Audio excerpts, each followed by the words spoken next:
chess friends, and welcome to Yazar's Chess Channel, and welcome to my best chess games of all time series. So in this series we follow the best of the best chess games that have been ever played in chess history, and today I wanted to show you again a nice attacking brilliancy played by Bobby Fischer against Oscar Panos. So I don't want to talk so much about Bobby Fischer. He's really one of the best, really one of the best chess players in history, and basically I could place here on my best chess games of all time list. Basically I could place like 100 games played by Bobby Fischer because he was so dominant back in the 70s, and he deserves all of our respect, of course. Oscar Pano, on the other hand, he was really one of the first respected grandmasters from South America. He was from Argentina, and he won the second World Youth Chess Championship, and of course also deserves all of respect. He finished then on the third place in this tournament they have played. So Oscar Pano lost only against Bobby Fischer in the tournament, and I wanted to show you the standings of this tournament in Buenos Aires. Here you see Bobby Fischer out of this possible 17 points, he had 15 points, so he has only played 4 draws. So you see how dominant Bobby Fischer was back in the 70s. Really unbelievable stuff. Without the lose, we have Vladimir Tukmakov here on the second place and Oscar Pano on the third place. Neither of you see has played Reshevsky, Smyslov, Meking. We have Quinteros, Damjanovic, Kelly, Biscuer, Sabo, also respected Hungarian grandmaster Garcia, Rubinetti, Rossetto, Schweber, and Agnamos. So really Bobby Fischer crushed them all, and it was one of these 3 years of Bobby Fischer's in that particular era. He was basically unbeatable. He always ended these tournaments with a complete domination, and that's why he was really one of the best chess players in history. So today I wanted to show you this game from Buenos Aires in 1970. It was in the so-called French Sicilian, and there is this problem about the French Sicilian. It's always about this light square bishop, and the only mistake that Oscar Pano made in this game was this. Well, he had his opportunity to maybe go into a positional trades of pieces. Then he didn't make that move and allowed Bobby Fischer basically one particular tempo, and if you lose a tempo against Bobby, then you lose probably the game. So let's see now this attacking brilliancy again played by the legendary Bobby. E4 played here by Bobby Fischer. We have C5 by Oscar Pano, knight on F3. We have now E6. You see the French Sicilian. So the French Sicilian has its advantages, but it has also disadvantages. Of course, we can already challenge the center with the move D5. This is the preparation. We are battling already with their opponents in the center, but the problem is always this light square bishop. You see, because of this E6 move, you have always blocked out your own bishop, and if you try to maybe go on this other diagonal with your light square bishop, then in a closed game you should probably trade it off. And this particular move Oscar Pano didn't make in the continuation. He tried to stay with his bishop on the board and then continue with the so-called bad bishop position, and of course got crushed by Bobby. Here we have D3. Bobby goes into a King's Indian attack against this setup here by black, and now we have knight on C6, G3, G6. Also a very common idea. We want, of course, sometimes after bishop on G2 and bishop on G7, we would love to place our knight here on D4 and try maybe create a knight outpost after potential, I don't know, knight takes on D4 and C takes D4. We would then open the C file, which is also a good attacking possibility for black here. But here Bobby, after castling and knight from G to E7, played rook on E1. So the idea is now to have this E4 pawn protected, and then to go slowly and positionally into the game with the move C3 and D4, then to have this pawn central control with our D4 pawn and our E4 pawn. So in the continuation D6, so far nothing special has happened, and now comes this move C3. First of all, preventing this knight on D4 outposts, and also preparing D4 for ourselves. So castling, and now comes D4, of course. You see Bob is already cracking the position in the center. We have c takes d4 and now c takes d4. Okay, it's nothing lost here for Oscar Pano, and in the next move he played also a great move. I think he played immediately d5. Of course, after e takes d5 we have knight on d5, and this is now good position really for black, because we have now an isolated pawn, we have now a cemented knight. If maybe white challenges the knight on d5, you see, then we can go with our other knight and really play simply around this knight on d5. So it would be a perfect outpost here, and basically our main target would be this d4 pawn. It would be sort of an isolated pawn and a long-term weakness in white's position. So that's why here Bobby goes into e5. And this is now the so-called block pawn structure in the center. It has, of course, also its own rules. When we have this blocked pawn structure in the center, we should always coordinate the attack on this direction of the pawns. Of course, you see from white's perspective, of course, we are going to coordinate our attack on the king side because the pawns are showing us the direction. From the other side, of course, black will coordinate the attack on the queen side. And that's why we see now we can also a little bit evaluate the position from this piece activity.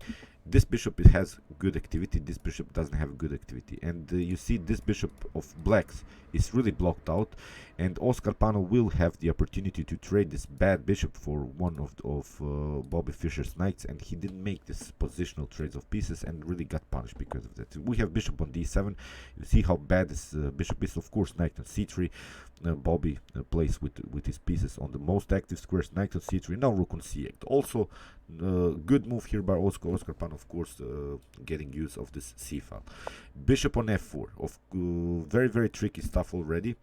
The idea is now to play queen on d2, trade off these bishops on h6, and then try to maybe create dangerous attacks, because if we trade off this dark square bishop, then black will have problems on dark squares around his king. So the problem is, if you try to do the same with bishop on g5, then you're allowing your opponent here to move h6, and then if you trade off here the dark square bishop, this is also a good continuation here for black. So that's why bishop on f4 instead of bishop on g5 is a huge difference. I hope you realize, because after potential h6 we can play now queen on d2, and then this h6 would be weakness.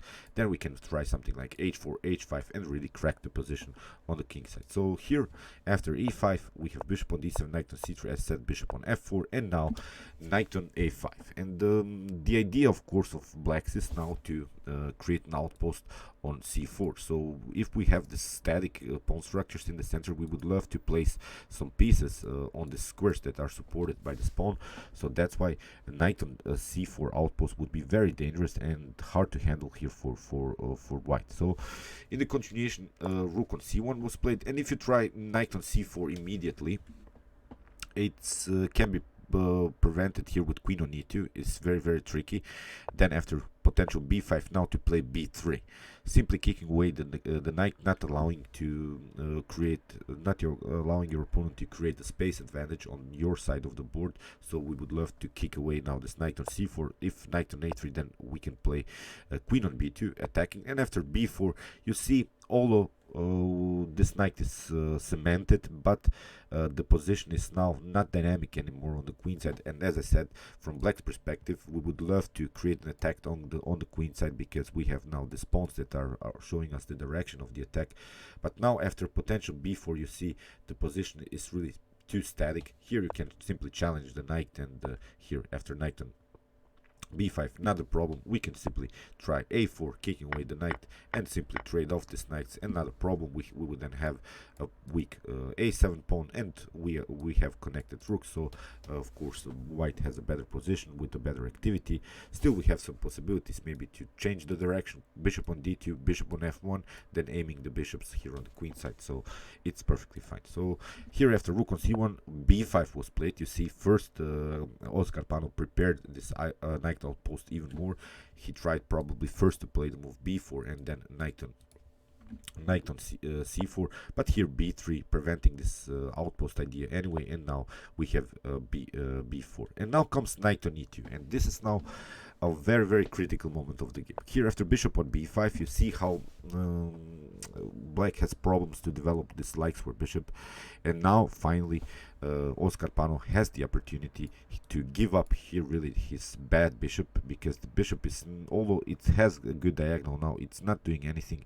And in this static setups here, it's also good to have knights, because of course Bobby Fischer has also his troubles here with the pawn on d4. So if we could try something like queen on b6 and then knight on c6, attacking here this d4, the d4 weakness is really the main weakness in white's position. So here queen on d2 played by Fischer, and here probably Oscar Pano should have simply taken this knight. After rook on e2, you can try now finally queen on b6, and now maybe knight on c6, attacking here the weakness. Then this knight on f3 is a little bit stuck to the defense of this d4 pawn, and I think this will be an equalized position. So after queen on d2, knight from a to c6 was played, and now you see it leaves now the opportunity for Bobby Fischer to play the move g4, not allowing some knight on f5 outposts also, because after knight on f5, here the d4 weakness, as I said, is the main weakness. And here after a5, now knight on g3 was played by Bobby Fischer, and you see Bobby goes out of this diagonal. He's not allowing his opponent to take out this knight now, and basically this bishop is useless. It's only aiming into nothing, although it has a good diagonal. But the bishop, of course, like to attack pieces, like to attack pawns, and here this bishop is basically useless now. And you see how Bobby Fischer placed all of his pieces now on the king side. He has now 4 minor pieces on the king side, the queen also aiming on the queen side. He has also the space advantage on the king side, because we have an advanced pawn here on e5, and that's why he is now of course preparing his perfect attack against this castle king.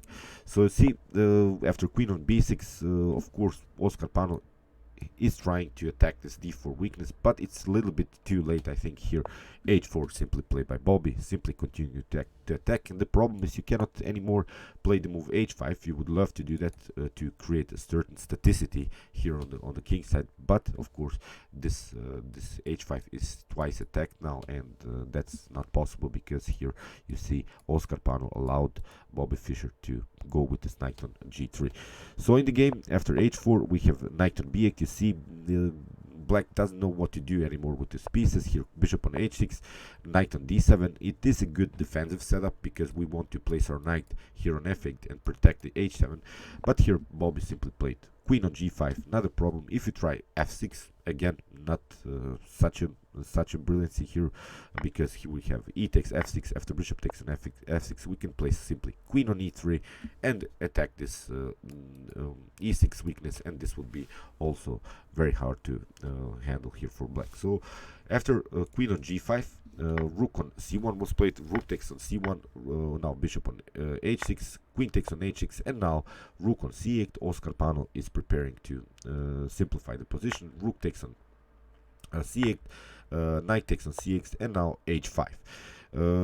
This is now the problem for black. Black cannot play a counter attack here. You cannot play something like f5 in order to cement the position and try to create a blocking system on the king side. So h5 is perfectly fine, and now comes queen on d8.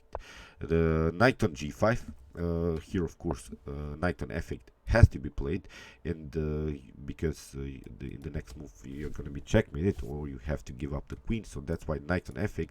And it seems now that Oscar Pano has defended, but now really Bobby Fischer shows his brilliancy, shows his attacking formation here. He shows really one of his best attacking repertoires. He played simply a very nice idea, bishop on e4. Great move. Of course, if you take d takes e5, then you get knight on e4, and you see this weakness, as I mentioned. Bobby Fischer's idea to trade off this Darksville bishop on g7 was a perfect idea. Now you see you don't have anymore this bishop on g7 as a defender around the black's king, and now knight on f6 is a serious threat. So if you if you try something like bishop on d3 to attack this knight on e4, not a problem. Knight on f6, and here you have knight on f7, checkmate. If you try here to go with the queen on d7 to protect this f7, then again knight on f6, and you see you get this checkmated, or if even you can also lose the queen. So again, it's game over. So you see bishop on e4, Perfect move, staying now with this bishop in the center of the board, trying to open the position on light squares, and it's perfect. So queen on e7, now knight takes on h7, nice sacrifice. After knight takes on h7, of course, h takes g6, attacking the knight. After f takes g6, bishop on g6. If you try queen on g7, it's not good. We can simply play bishop takes on h7. After maybe king on f8, we can try here queen on e6. If you try bishop on d7, then you simply take this pawn here. After queen on h7, we have now also here the fork possibilities on f3. So again, it's not a problem. If you take queen takes on h7 here, then queen on e6, attacking the king, of course, and in the next move you lose the knight. Here knight on f5, again it's game over. So you see how dangerous this attack was. Now you see black doesn't have any more here the pawns in front of the king. The bishop's activity is perfectly fine, and here knight on g5, played by Oscar Pano. Now we have even a forced checkmate sequence by Bobby Fischer, but he simply played knight on h5, preparing his main idea. Knight on f6, it's basically unpreventable. Here knight on f3 was played. Okay, you can play a couple of checks. Knight on h4, not a problem. Knight on g3, and here Oscar Pano took the bishop on g6, and most of us would probably take out the knight, but not Bobby Fischer. He played first knight on f6. You have only one square. King on f7, and here queen on h7. You see Oscar Pano has 3 pieces. Bobby Fischer has only 1 piece, but this passive setup of this knight on c8 this bishop on b5 is really black's problem. Black couldn't participate with his pieces in the continuation of the game, and in this position Oscar Pano resigned, because here after knight on f6 you can try pardon me, here you can only play king on f8, and now queen on g8, and it's a forced checkmate. Okay, great attacking chess by Bobby Fischer. This was the key move, I think, in this attacking formation. Bishop on e4. You see, these dark problems were too much to handle here for Oscar Pano. He should have probably taken this knight on e2. You see how this knight on g3 played also a very important role in the attack, in the continuation of the game. By trading off positionally this bad piece for a good piece of white, I think Oscar Pano could have some chances, but now you see Bobby Fischer played on a simply reposition and continued his attack on the king side. Okay, I hope you enjoyed this game. Meanwhile, you can watch my other best chess games of all time with some more Bobby Fischer, Mikhail Tal, Rashid Neshmedinov games, and you can also watch my commented chess games played by computers if you want to see the best computers battling, like Lila C0, Stockfish, and many more. And you can also subscribe to my channel if you like this content. Thanks you for watching, guys, and chess is the best, of course.